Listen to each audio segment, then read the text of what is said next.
My name is Sulo, and I'm one of the lovely hosts here, along with Jerm and Jer. And today, we have the honor of sitting down with Chris Arms of Agent 51. Chris, how are you? Exceptional, sir. This Crown Royal is amazing. It sure is. You got to have the Crown Royal to open it up because, every podcast starts off with a little buzz. I feel like a king.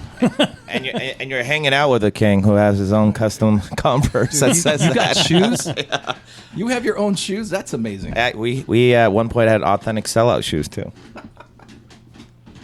We're going to have to get some Union and Metro podcast swag eventually, but... We will, and Chris said he would help us design that, Yeah. All right, so let's. So Chris, what band were you in back in the day, and still are you in that same band now? I think I am. I'm pretty sure. Well, yeah, I am. Do we need to call him and ask him? Hey, guys, is Chris doing the band? Or? According to Mikey Levinson and Eric. We get together. We've had several lineup changes over the years, but the reunion shows, basically, it's like whoever was in the band can show up and play. It's kind of one of we don't have any beef with past members, so it kind of becomes this circus of just show up and see what happens. Have you ever had, everyone show up to something? Yeah. I was just going to say that the last reunion show that he did was actually in Poway. It was really cool. What was the name of it? You had a catchy name. It was right before Thanksgiving. And you designed a turkey to... It was like a satirical version of... The Circle Jerks logo. Yeah, exactly. It was really cool. Moshing turkey. All right, Yeah. Cool. Yeah. And he had, everybody. Chris Lewis even got up and played some songs with you guys. Yeah. I think one time at Belly Up, we had Sean, our main bass player. He just plugged into an amp and started playing. So it was like 6 people on stage. And Sean used to be in the Classified, right? That's right. We stole him. Sorry. Oh, are you talking about Skura? Yeah. Yeah. Oh, I didn't know that. Cool. Yeah, and he had to do double duties when you guys played the Casbah. That's right. That's right. He did. Yep. Oh, yeah. That was the last time I seen you guys, and that was the first time I seen Jeremy in years. So That's when we actually started, for one, just going there was going to be weird anyways because it's right down the street from my house. You were at that show? Yeah. Oh, I didn't know that. Okay. Yeah. Every band called me out. I was over there in Otis's spot, Oh, yeah, Fluff, yeah. And shout out to Fluff. And V and I were just sitting there, and it was crazy because of the whole concept and everything that it was done. I was kind of nervous about going because I hadn't been anywhere in freaking forever. So going and knowing that all the bands that were playing, you guys and Classified and Swindle, is like, all right, if I'm going to go out to anything, and Rob's doing the show, right? It was Rob's show. Yeah, we have even bought a couple T-shirts. So. And the Rob he's referencing is Rob from Alphabet Records, who was one of the few that actually did a DIY label here in San Diego. And as a kid in high school. Yeah. And put out Agent 51's, was it your first record? Yeah, he funded the first record. Gosh, I think it cost us we did it in 2 days. Cost us maybe a couple grand. Right. No metronome, no nothing. Just press record and here we go. And that's the Red Alert album? Yeah.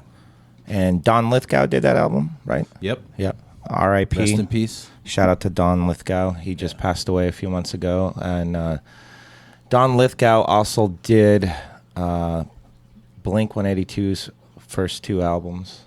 Oh, really? Cheshire Cat and Dude Ranch. He recorded it? Yeah. Yeah, because I know O produced the first Blink album.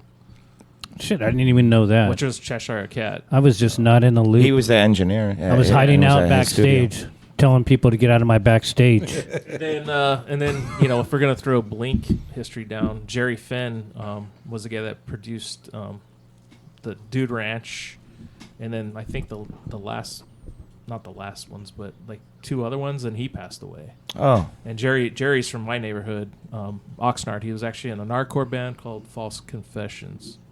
Just so Did you say trivia. Nardcore or hardcore? Nardcore. Nardcore. Now, what is Nardcore? Well, Nardcore is bands from the late 70s, early 80s, punk bands like Aggression, Stalag 13, Ill Repute, Dr. No, RKL. So basically, all the stickers and the ads you'd see in the back of a Thrasher magazine growing up, right? Yes. Pretty much. Yeah. Yeah. Yeah. And actually, one of Jerem's first shows that he booked at Soma downtown was with Tony from Ill Repute. Yep. So, and Tony hooked me up with that show. and also the Grimm, which is also from Oxnard, an hardcore band. Nice. And And Offspring. brought in the Offspring. Isn't 7 Seconds considered an hardcore band? Or are they more hardcore? I consider more like an OC band back then. Yeah. Nardcore was kind of everything. All the lines back then were kind of blurry. So let's get this straight. Nard is Oxnard. Ah, gotcha. Yeah. Okay. I never knew So- where that definition really came from, but now that makes a lot more sense. So Yeah. the bands that were coming from Oxnard, which were mainly signed to Mystic Records, a guy named Doug Moody, and then also BYO, Better Youth Organization, which is the BYO Stern put Brothers. out a lot of good records. They put out some of the Nardcore bands as well. Yeah. Okay. There was a lot of division back then. So, even like to this day, I consider San Diego, as far as the music scene's considered, we're like the bastard child of LA because we didn't have we had all the same things. We had all the punk bands. We had all the glam bands. We had all the rock bands and everything, but we were never considered, we were always like second to them. Bands would go to LA and then they would skip and then we go down to Tijuana. And even back when I was doing Metro. I mean, not Metro. When I was doing Union, they would skip over us. So They still do that to this day. I know it's well now for good reason, but the Nardcore bands, Oxnard and up in that area, the Bay Area, and then you got LA bands, and then OC was its own thing. DI and there's a bunch of other bands out of there, and then you got San Diego bands, and they're just we never really got a good label, until during the days of Metro when Poway was like just fire. freaking kicking out bands. Well, Yeah, you guys all left and know. right. You guys all know Lagwagon, right? Oh, yeah, of course. From Goleta. They were actually that band is mainly consisting of members of RKL, Rich Kids on LSD. Oh, really? Wow. So, which was an hardcore band as well. I love RKL. Such And- a rad band. yeah. Such a And then rad you band. had it came from Slimy Valley, which is Simi Valley. You had you had 10-foot 10-foot pole, or 10-foot actually pole, they yeah. were originally Scared Straight, and then it was 10-foot pole, and then it became Pulley, and that's what Scott Radinsky is. Oh, really? Still I didn't know singing. that was Pulley was an offshoot of 10-foot pole. Oh yeah, I never knew that. yep. We But played with Pulley a few Here times. we're talking Yeah. about all these Nardcore bands, and we're supposed to be talking about the San Diego scene. And, Well, and we're here with Chris from Agent 51, so we got to get back to that. Yeah, we're still referencing San Diego left and right, regardless. Yeah. But this whole music industry is literally like one small circle. Everyone kind of knows each other, and there's a 6 degree of separation either which way. But I think everybody knew each other more back in the day than because of Soma, and I don't think there's that same because we did an episode with Noel from Classified, Yeah. and he was talking about how when Metro closed down, it kind of changed everything. It did. So the scene was not the same. There wasn't this camaraderie with bands anymore, like where everybody would come and watch the shows. Yeah. And I stopped going to old ages shows, and that's how I found Cane's and, that's and got 'cause my you- job there. That's because you wanted the drink. Oh, no, I didn't really care about that. I care more about the music, and I still I do to hear this day. I hear you. That's just a nice added Yeah. bonus to enjoy a cocktail or a beer when you're watching a band. Yeah. But I find it's funny the That- one time that I did drink, because as anyone that knows, I got my 12-pack of Coors Light as soon as we're starting to, close down the club. And plenty of people have been to my old place, and, I can put them down. One time I did drink, and it was a $1.09 show. I forget what reason it was, and it was at Metro. I cannot do that ever again. Even to this day, I cannot drink. I was so out of it. I just wanted to hang out and have fun, and I took off my getting work done face, and I put on we're at my house, let's party, let's let's fuck some shit up. So- and it's so bad. it is, and it just reminded me of when I was running Jumping Turtle. So in my era, I was a Soma kid, and I just want to tell everybody, for all of those that don't know, is that's when I discovered what I wanted to do for the rest of my life. I wanted to not only be in a band. First memorable band I really saw was your band, Chris. I remember seeing you guys take the main stage in your suits and glasses, and that drum roll and intro riff to Red Alert.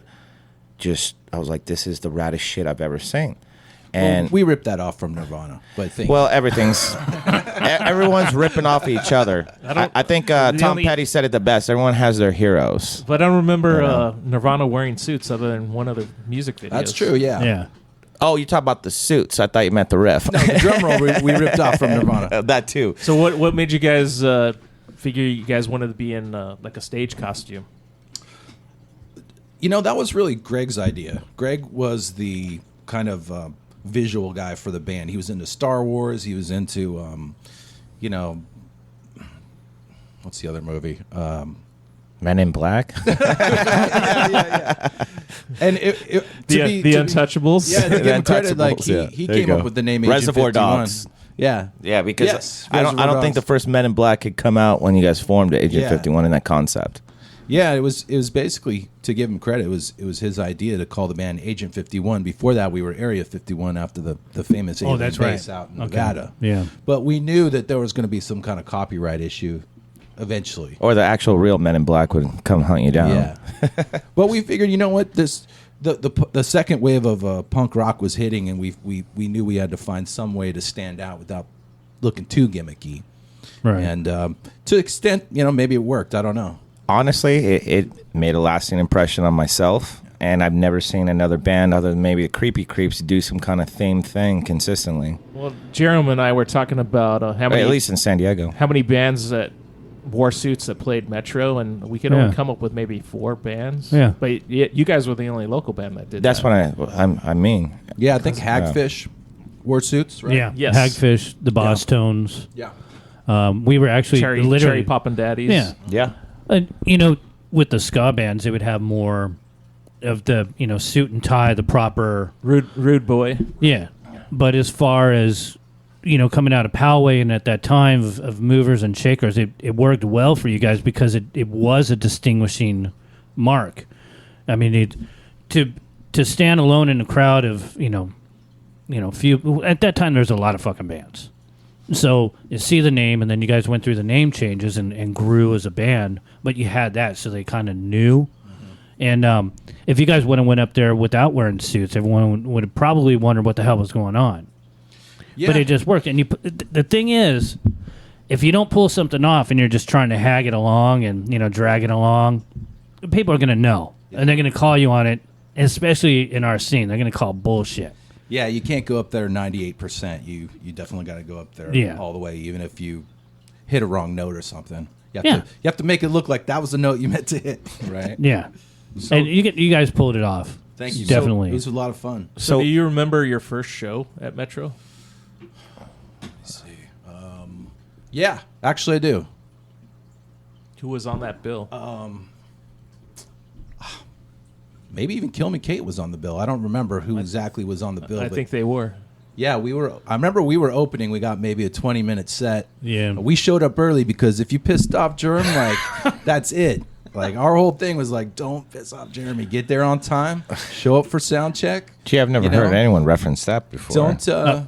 Hey, I'm a nice guy. I'm very mellow, easygoing. No, you were always mellow, but we knew like you were. You ran a tight ship. You were the Yeah. litmus test of like, does a band have what it takes to play this venue, and can they be relied upon to show up on time, go to sound check, and like play a rad show, maybe bring in some people. And so we always kept that in mind when we showed up, is to make sure that we had our integrity in check.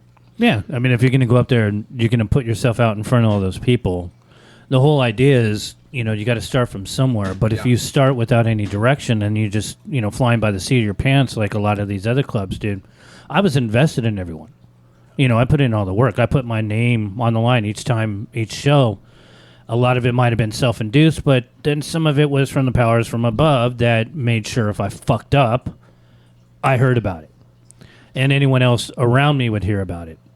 Anyone in neighboring towns would probably hear about it because the voice was very loud. And But, you know, that was the way that we were establishing a scene. I mean, we could just have a bunch of shows and, you know, just have people come and play. But if it's all fucked up and then the cops are showing up and things are getting broken up.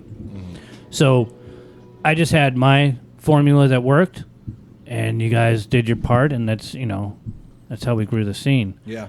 In fact, our second show, our drummer, love you, Eric, he thought the show was on a date that was the next day. Oh, I know the And story. he ended up going to Disneyland. So within an 8-hour time span, we found another drummer to learn all our songs, and we're like, we're not letting Jeremy down. We're going to show up for this show and play it. That's And we punk rock. did, and the show was all right. You know, I'm not sure how good we did, but you know, Did we I pulled it off. do my speech about, you know, you got to at least show Yeah. up? Yeah, Let you your did. people You did. know. And you whipped us Gotta good, be man. professional. You whipped us good. So you guys played SummerSlam. What do you got? Saturday, June 13th. This guy's got all the flyers on his phone. Look at him. With Pivot was I the love it. headliner, and actually you were talking about Kimberly Kate. Kimberly Kate was on that as well. We have Dogwood on there, Against the Wall, Wow. and Fat Chance. And what the crazy thing was, I'm trying to remember what year. I think it was '96, maybe, Sounds about right. because I know the following day we had the famous Cherry Pop and Daddy show. Where, yeah, okay. Where the Vice showed up and tried to shut us down. You remember that? Were they wearing Hawaiian shirts when they They came were in? wearing Hawaiian shirts. Were they? yes. That's happened to me at Brick by Brick before, too. Yep. Wow. Because the kids were dancing. Oh, okay. Yeah. Yeah. Oh, my God. Was it over a licensing issue? Yeah. Yeah. Yeah. You have a dance license. Yeah. It's basically someone wasn't paid That's why off. they came after us, Someone's too. kid couldn't get in. You know, it was still a bit incestuous back then. You know, the early days of Union Street was complete chaos. I mean, you never knew when you were going to get broken up or who was going to complain or anything. But yeah, I thought you were going to bring up Smashing Pumpkins, and I'm going to say I was never fired by them. Just for the record, I was never fired for working with the Smashing Pumpkins. Well, you only did 2 shows with them, so. What were they like? What were they like too? To be honest, I don't really remember. I just know that we have a few people that have worked for them, and it's usually ended up with being Billy Corgan, amazing musician, but not the easiest guy to work for, Yeah. and let's just say that. In the words of Mike the Claw, he's an asshole. Well, I was going to say that, but I'm trying to be diplomatic here. You know what I mean? I only encountered the guy during the Zwan days, and I know the guy didn't leave a tip, and one of my coworkers was infuriated. The guy because he racked up like a $600 bill or some shit like that. oh Jesus. Yeah, you don't even leave a fucking tip. Like, come on. You know, you also got to look at the time and what it's going through. I mean, I'll give anyone, because I know I haven't been the nicest of person over the years, and you know, we talked about it in the earlier episodes, but you know, there's been some rumors going around, and some of them I was thinking, damn, I had quite the life after I left Soma, and a lot of them I was like, damn, I'm really living the life as I'm a clerk at 7-Eleven. But you know, the rumor mill, once it gets going, it's really, let's just put it that way, it's really interesting. Let's make this a clean show for the kids. Chris, did you guys ever get on a New Year's Eve show? I don't think we did. That sucks. I thought for some reason we would have had you guys on one of those You know, shows. I don't think we really drew more than 50 people during and- the Soma era. We were just kind of getting started. And here's one question that, speaking of the New Year's Eve shows, someone was just recently asking me how many total New Year's Eve shows has there been over the years, including like It started. present times, because I know they don't do them anymore. It started in '94. Because the first one I did was '95. Is that the sports arena? Or? Yeah, Sports Arena. They were always at Sports Arena, right? Yeah, What- because you guys weren't doing New Year's Eve shows until you got to Metro.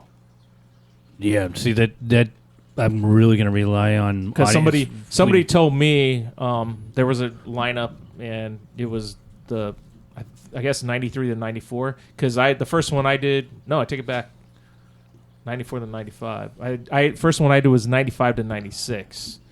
And then the last one I did was in 03 to 04. And after that, there was no more New Year's Eve shows. Yeah. So I did the last, when I left, the New Year's Eve show stopped. Do you know why?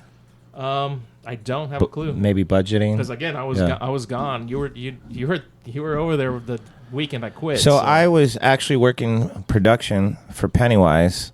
I think this was, what was it, House of Blues or Live? Was it before Live Nation? It was before Live Nation. Yeah. So House of Blues hired me to work Pennywise, which was the easiest gig ever because Pennywise keeps it real with their backline. It's just like an amp and a drum set.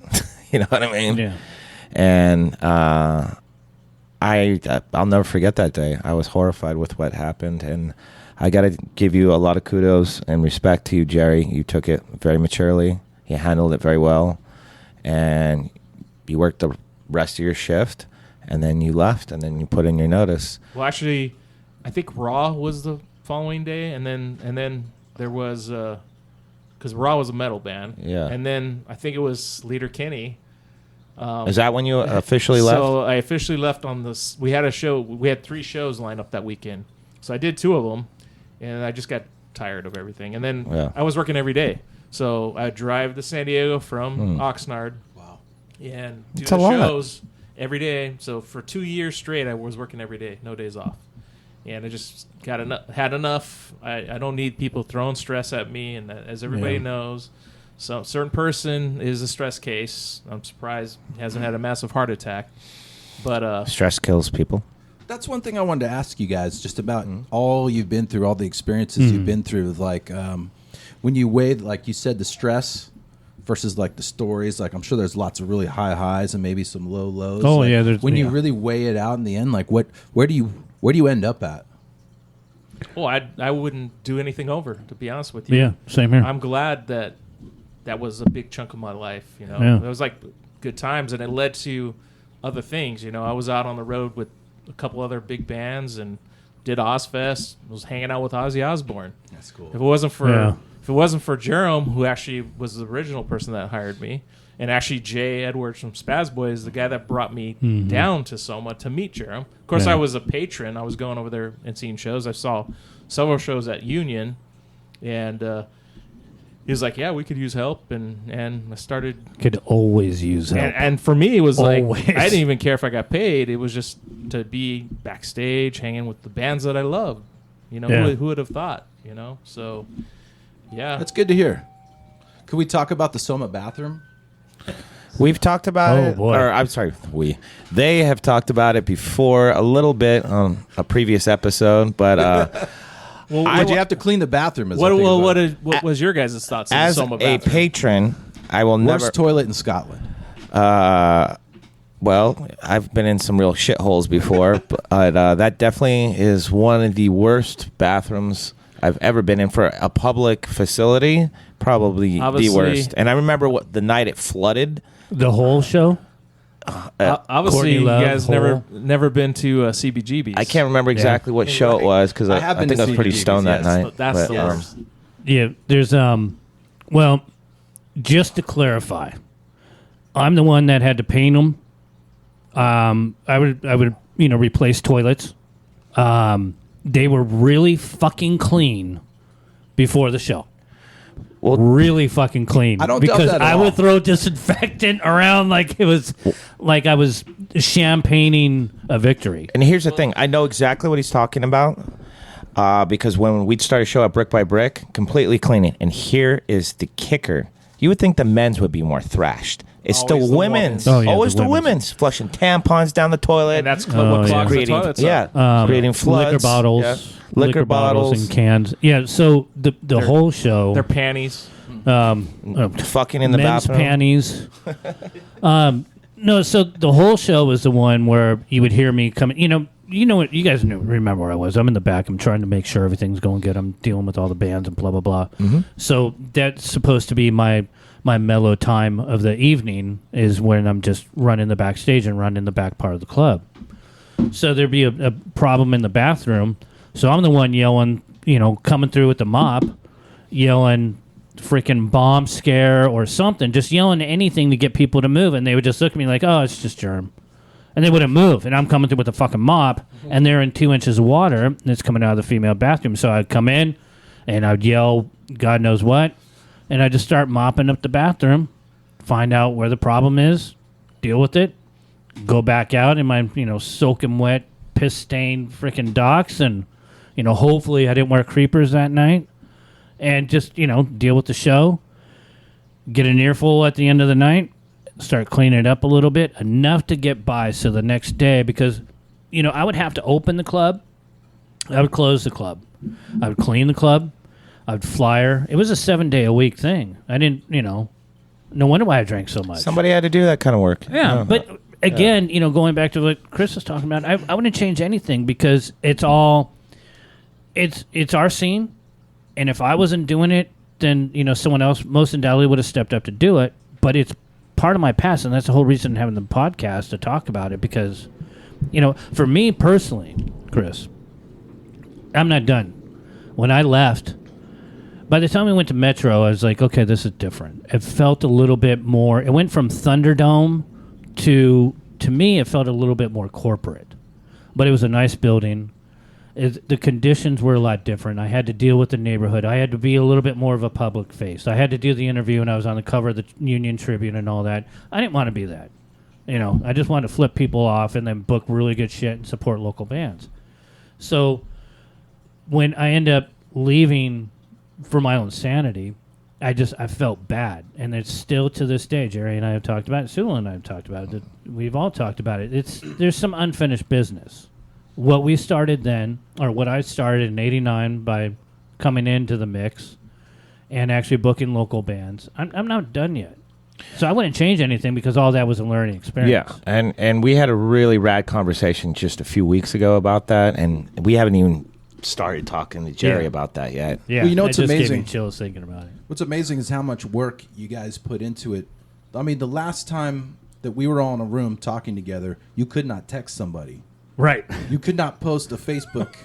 So, like, you guys put in, like, all this, I call them the analog days, right? Right. You had to go out and flyer. You had, You had to call someone to figure out which bands were playing. I know I sound like the old guy, and I am, but... Well, we are all old, yeah. Yeah. And, I got to go feed my dinosaur. Hold on. I'll be right back. yeah, exactly. I mean, literally. Go feed mine. Sorry. But that's why this show is so important. So, like, people who were there at that time, they can look back and get reminded all these stories. Oh, yeah. And start digging up Well, that's the beauty part about this podcast show, and especially, what captivated me about listening to it when it first started was you had this whole generation after generation after generation, and then now there's me, who is directly inspired by someone to go off and do my own thing in the industry. Right. I wanted to be in a band like Chris. Right. I wanted not just be in a band. I wanted to open up for my heroes, right. like Chris, but I wanted more. I wanted to throw not just DIY shows. I wanted to do what you did. Yeah. And what you did, Jerry.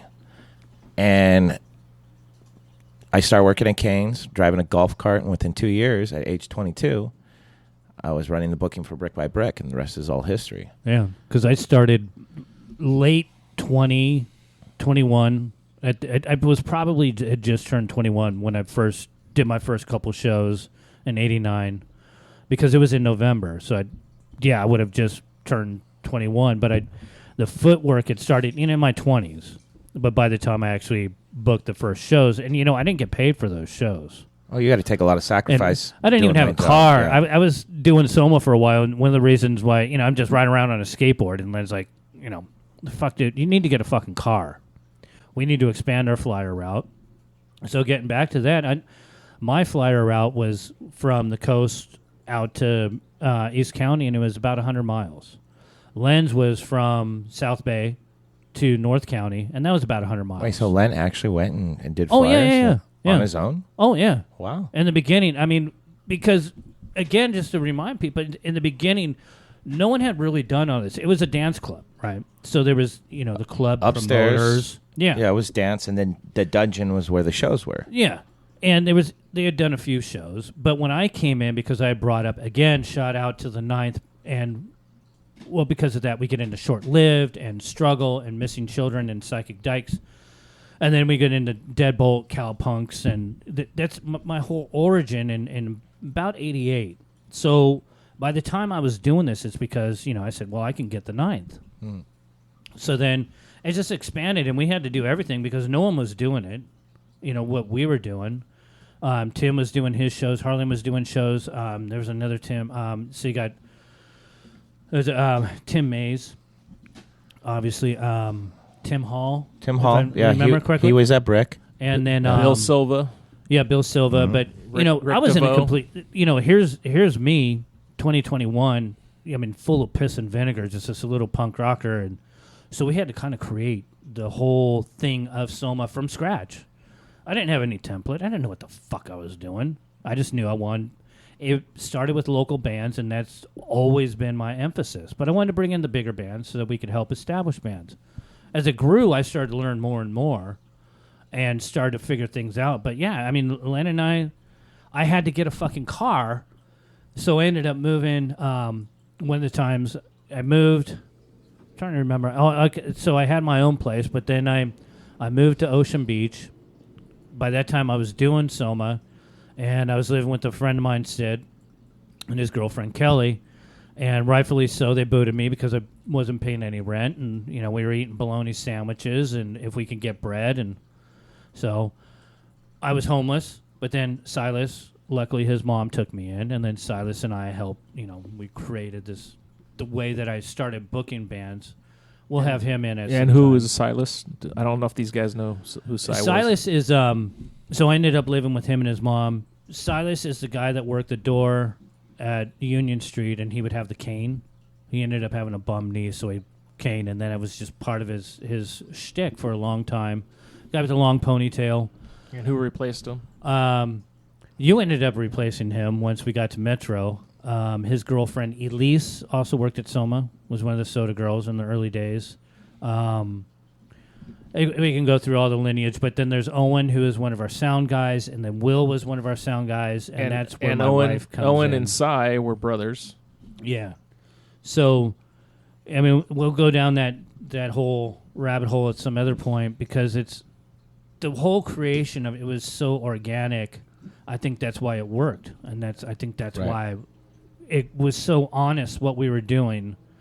And I kind of, yes, Len was there, but realistically, if anyone that knows me, I kind of had my own thing, and I took direction, but my middle fingers are twitching right now thinking about it.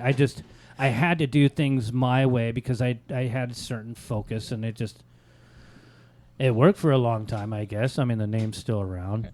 Yeah. It did work. If you say the word Soma in reference to like music scene, am I talking too loud? No. If you say No. if you say We're the having word mic Soma, issues. like, people instantly think of the club. If you're talking to bands, Yeah. you say the word Soma, that's what they think of. Soma is Like iconic. international touring bands. It's like Yeah, it's world renowned. yeah, it's like Yeah. You hear podcasts of bands even today talking about Soma.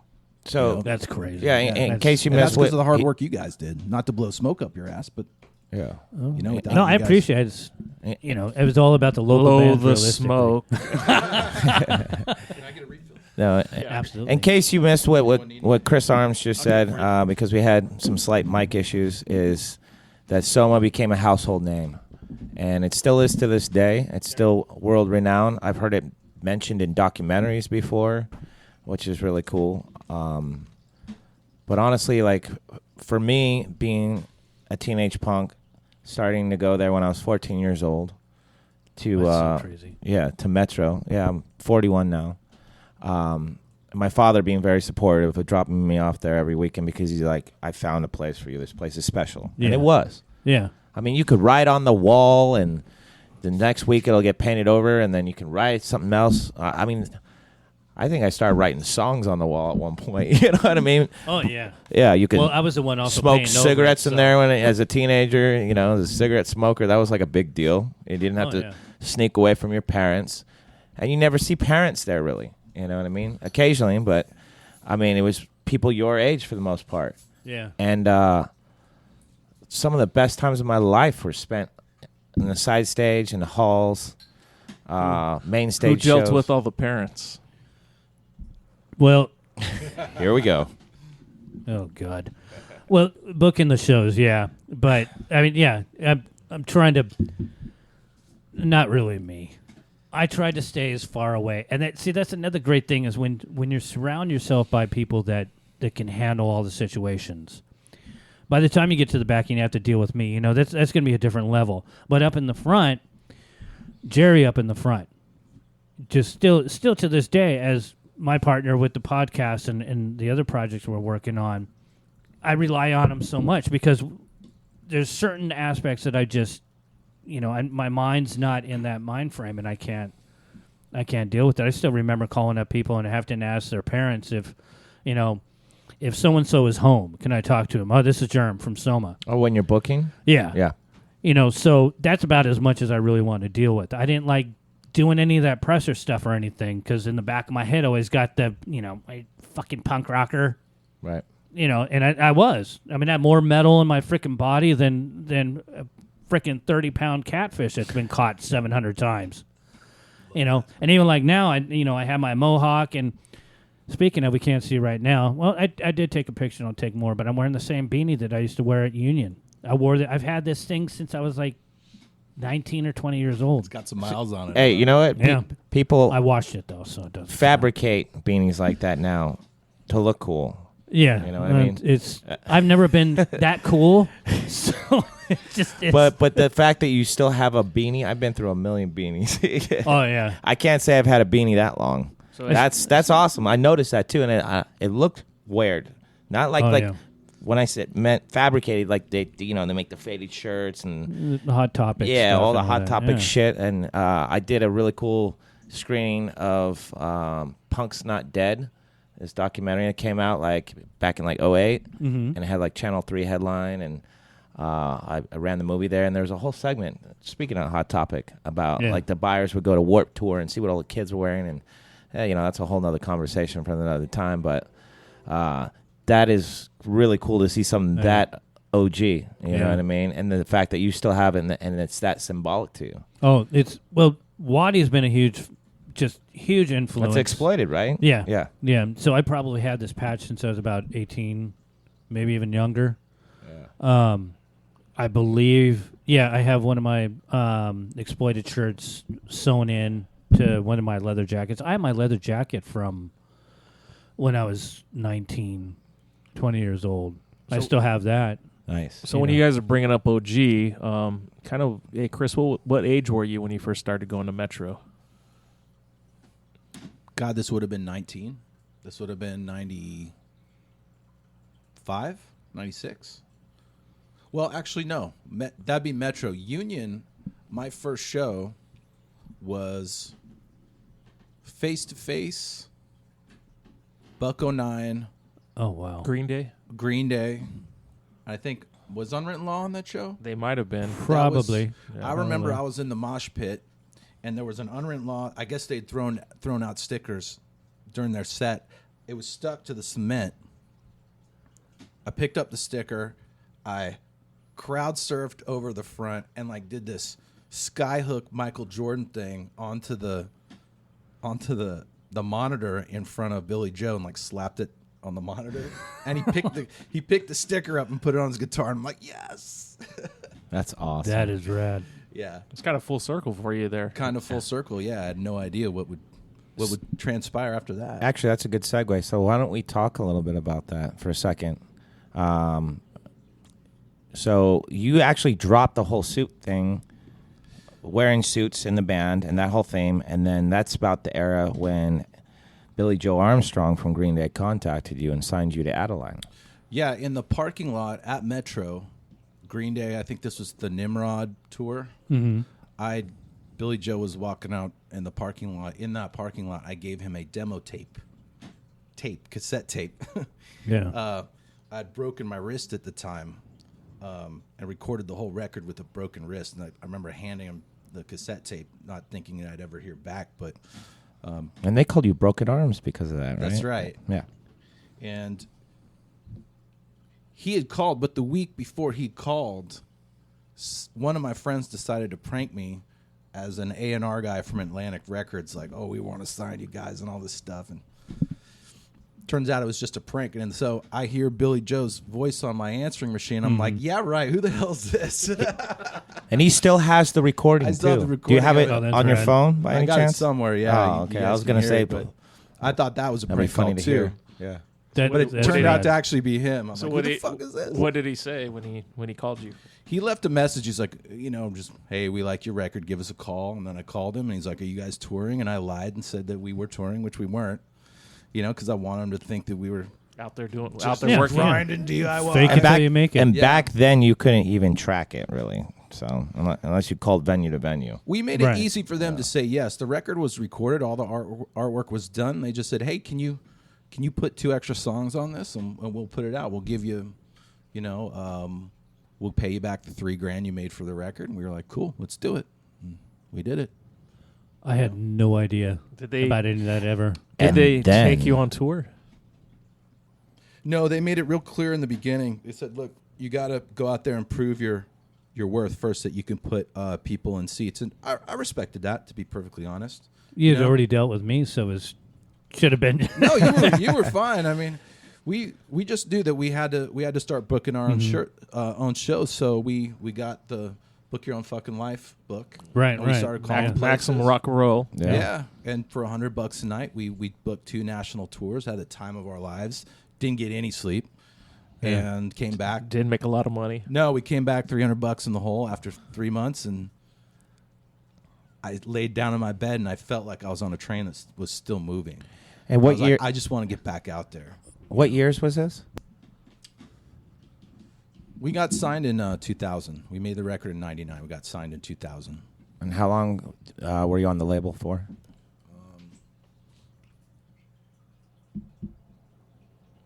Let's see, 2 years. Okay. Yeah. So what ended that whole relationship?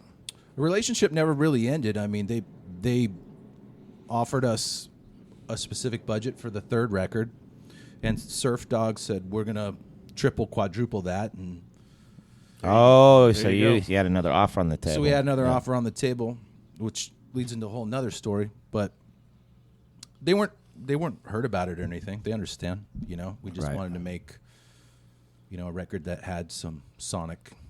To And when it. I first got to know you, I remember I was working at Kane's, and I had already heard that you had been signed. This is back in 2000. And I remember you walked right past my golf cart, and I stopped you, and I was like, Chris, congratulations, dude. I heard you got signed to Billy Joe Armstrong's label. And you were so stoked. I'll never forget Yeah. like, the image of like how happy you were. It's like you, that moment, like, hey, I fucking made it. Yeah, on a crazy kind of philosophical kind of pseudo level. Like I had a dream that it was going to happen. I had a dream I was at the Metro location, and we were all hanging out, and I couldn't explain it at the time, but it did actually happen. I don't know how. See, So, dreams it's just a cool story to tell. I got nothing really to show for it, but I mean, we all have you these got, stories, right? You got Yeah. history. That's the thing, you know. Dreams were born at Soma. It's like I tell. Like seriously, dreams like I were born at Soma. tell a lot of at my the friends- stories we're telling right now. Yeah. And we're still sitting here telling stories about I Soma. tell a lot of my friends that are and actually pretty well known national bands, and sometimes they complain, and everybody has their problems in life, and it's like, dude, how many people would want to be in your position? Right. You're out touring, you're doing what you wanted to do. The whole reason you started a band, you're out playing and you're meeting all these people and you're experiencing things that most of us don't. So Yeah. Yeah, it's crazy. Like we were talking earlier about how you have this image in mind of the people that you idolize, and then you meet them, and you, like we said, you come full circle from slapping this sticker Yeah. on a guy's guitar. Next thing you know, you're getting signed by the guy Yeah. that put the sticker on the guitar, and then you're in his living room as the first plane hits the World Trade Center. that's crazy. Crazy. That Yeah. was a surreal moment. Wow. Yeah. But, look at me, man. I looked up to you back then, and I can't even imagine how many kids looked up to you guys. You guys were, and to this day, still one of the most iconic bands to ever come out of San Diego for the whole punk scene, in my eyes. I appreciate that. I mean, we were a little late to the party, but we did our best. Hey, but you showed up. Showed up. We showed up on time. And hey, you showed up and you made a very lasting impression. And for people to have your logo tattooed on them, that's pretty big. That is crazy. I don't have a single tattoo on my body. I'm not against tattoos at all. Oh, that's right. But I remember you posting that in the Facebook group. So that's a huge step. If anyone wants to share their Soma stories, they can log on to the Union and Metro Facebook group. Absolutely. Feel free if you have any old posters or a CD or a video you want to upload, just click join and one of us will approve or one of the other members. Yeah, there's actually I'm still trying to get. I have an old video of Pour that I have to get formatted to where I know how to deal with it. But I've also resolved to the fact that I don't know what the fuck I'm doing. So I don't. But there's a lot of old footage out there that people have. I remember doing any of my bands. Cockroach, Meat, Tribe of Fallen Dreams to Pour. The list is so fucking long that I can't even remember them all. But I always remember, a lot of photos being taken, them video being taken. Back then, for those younger, they have these giant frickin' camera things, and it wasn't just a phone. So you know who's filming when someone's filming. You can see this big frickin' box on someone's shoulder, and then a light bulb shining in your eyeballs. The video boom box. Yeah, but those things, that's the whole thing. I'd love to see all that documented, because this is the thing of the podcast is no one's really documented our scene around Soma. Then why don't we do it? That's the what whole we're reason doing. why we're doing it. No, I mean, why don't we do a video need to. documentary? Who says we can't do that too? That and a book. Did you guys keep I think a journal? book is a great idea. Did you guys keep a journal at all? Like when you both came of us home, had journals. That's Yeah. awesome. This I guy have it is like the somewhere. historian. He's got all this archive stuff, and same with you too. I have Yeah. it. I think it's in the attic, but But we need to get somebody to get out to the reader to pull all the Union and Metro all of our adverts. the ads I so got- we can find out the years. My old reader rep has been working there probably 30 years Get now. in contact with them. Get them to. I get will. us all I'll reach that. out to Todd. Okay. Patrick Todd, we Patrick was supposed to do need that. it. Haley. Shout out Yeah. to Todd Westfall. Love you, dude. Yeah. So I was gonna ask Chris two questions here. So what was the most memorable show you played, and what was the most memorable show you went to, at either Union or Metro? And what were Of course, you you didn't wearing? play at Union, right? You just played at No. Metro. The most memorable show, for some reason, the first show that pops into my mind, a band called Brainiac was playing, Metro, Yep. and I think it was with Buck 09, or maybe Assorted Jelly, one of those bands. Wait, you were going to say assorted jelly beans? Yeah. Yeah, Yeah. and I don't know if Buck 09 opened, but they were throwing like Jolly Ranchers and stuff out. And I know jelly that show beans you're and talking candy about. and stuff. And Brainiac was like so hated. Oh yeah. And Yeah. people yeah. took the candy off the floor and they just bombarded them like this tsunami wave of candy, just endless. Why do you think And they were so hated? Was it people think they suck or That wasn't what they wanted to hear. yeah? Yeah, I guess maybe it wasn't a fit for the mismatched show, but booking or yeah, that's for some Well, reason. that was the problem with some of those shows that would come through, because it'd be a package deal. yeah. I tried to, when we get back into talking about how Silas and I used to sit there and we would listen to demo tapes, and we would try to, there was a whole science to booking shows. But some of those billings that came through, if an outsider did it especially, they would just, throw a bunch of people together. They would usually put the not so formulated well band, put it nice. The band that doesn't fit the fucking bill. Let's just call it what it is. They would put them as the opener, but sometimes, the crowd just did not like them. Right. And, because you have to do a formula to make these shows work. I played shows like that in LA. That's why the pay-to-play promoters, when they try to invade San Diego, I'd only work with one promoter, and it was Sean Healy. He always did good business because he actually cared and thought about like what music he's putting on the same bill together. Yeah. He's not just slapping together a jazz band with a freaking punk rock band. That does not make any sense. That's why I never booked Jewel, because I'm like, what the hell am I going to book her with? Yeah. So you didn't answer one Oh, of the other questions. Oh yeah, we kind of Okay. sidestepped that. Sorry, Chris. So the most memorable show, the first one that sticks out in my mind, was the very, very first show I ever played at Soma. And I got thrown into the fire. It was my first band called Open Fast. And we knew Unwritten Law. And Rob Brewer hooked us up somehow and said a kind word to either you or Len. And our first show was a main stage show. Really? So, you know, we're 6 months into being a band, and they're like, okay, you're going to open the main stage. Right. And we got put on the bill. We opened. Then directly after us was a band called Korn from Bakersfield. Some band called Korn from Bakersfield. That's weird. I've never heard of that band. A band called Sam Black Church Korn, from huh? Boston. Oh, yes. Yeah. Okay, sorry. And That got Clutch me was excited. headlining. Yeah. Clutch. We had no Yeah. business being on that bill at all, and no one seemed to mind. I mean, we were like this fast punk rock band, garage Yeah. punk rock band, and I think we screwed up a couple times. We threw some. We played a song called "I Hate Hippies" and threw some hippie dummy into the crowd. I think someone died of a heroin overdose that night. Oh, shit. John Davis puked on the side of the stage after his bagpipe solo. Yeah. We didn't know who Korn was. They were just another band on the bill. But What year was this? Well, nobody would've- knew who they were. this would have been 95, 96. It was I sold think. out, wasn't it? I think it was 94. Maybe 94. Yeah, Yeah, I remember 94. that show. I went to that show, and it was sold out, and I couldn't get in.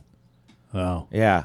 And so I had to lie to my dad It's funny because because I went off and did I something think- else. But anyways, I think that was the only show that Clutch ever headlined at Soma. Yeah. Because As after far that, as I they remember. opened for bands. Right.